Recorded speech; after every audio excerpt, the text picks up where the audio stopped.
matchup, we have Vinchester versus Spring.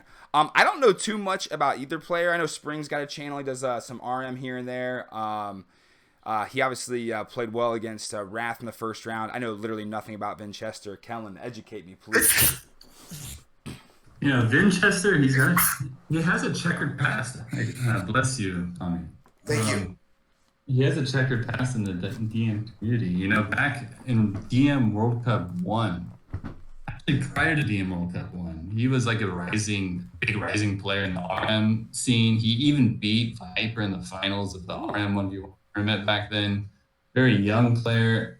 He started playing a lot of DM, and I remember he was in World Cup 1. He actually matched up against me, and the game went down to like 3. I think it was 3-1 for me, but it was so close. It could have easily gone 2-2 in the last game. It was, he was a fantastic player and just growing a lot back in 2015-16. Ended up going on to win the silver bracket against Rubenstock. Went all the way to the final game in a best of 11, winning 6-5, which was, impressive. However, since that time in World Cup 2, Vinchester didn't have a very good showing. Ended up losing, I think, just the first 2 matches that he played. And then in DM World Cup 3, he was knocked out by Paladins. It looked like when in that series, Vinchester didn't really know what to do with some of the civs. He struggled a lot in those games. So Vinchester, I don't know if you're going to know what you get out of him. It's like hard to predict. His games against Camrat, I actually just watched those earlier today. Camrat came in hard, taking early wins in the games that he did win, but games that went later, you saw Vinchester with his arm talent kind of pulling through. Vinchester did seem to have some idea of what build orders to use on some of these civs, which shows that he's at least watching some deathmatch and maybe practicing a bit. Anyway, sorry to give so much of a background on Vinchester. It's just hard to call him. It seems like one of the toughest games right now to predict in week 2.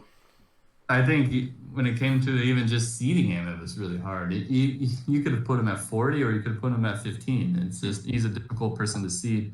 Spring is similar in the sense that he's had a good run in DM at different times in the past, but the thing about Spring is he's a little bit stubborn. He doesn't want to play very meta on a lot of civs.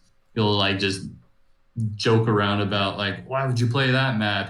Screw this or whatever, and just kind of troll or something. So whether or not he actually puts any work in and prepares for this match, I kind of doubt he will. I'm going to give this one 3-2 for Vinchester. Boom. No, actually, sorry, 3-1 actually. 3-1 for Vinchester. Okay. Tommy, it sounds like both of these guys play a RM. So what are you going to be doing instead of watching this matchup?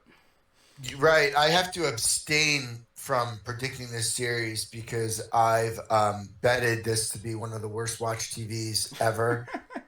I just don't think that it's going to be a fun series to watch. I hope they prove me wrong, and I know nothing about them, so I will just defer to Kellen's 3-1. I got to say, even though they're both RMers, Spring is not a guy to play like an You watch him play DM and you think he's just an old school HD level DMer that just likes to make a fat army and micro his onagers a lot. He'll make 40 siege onagers and micro them so much that it's annoying, right? It's really hard to get to them within units. I think he's going to make this series kind of fun to watch, actually. He's going to go for just bulldozing Vinchester every game. I just don't think he's going to be able to do it. Gotcha. All right, so I know nothing about each player either. Vinchester is the highest seed. Not that the seeding necessarily matters, just like any tournament. So I'm just gonna go Vinchester 3-2, but I will actually try to watch it because I do want to learn a little bit more about each of the players.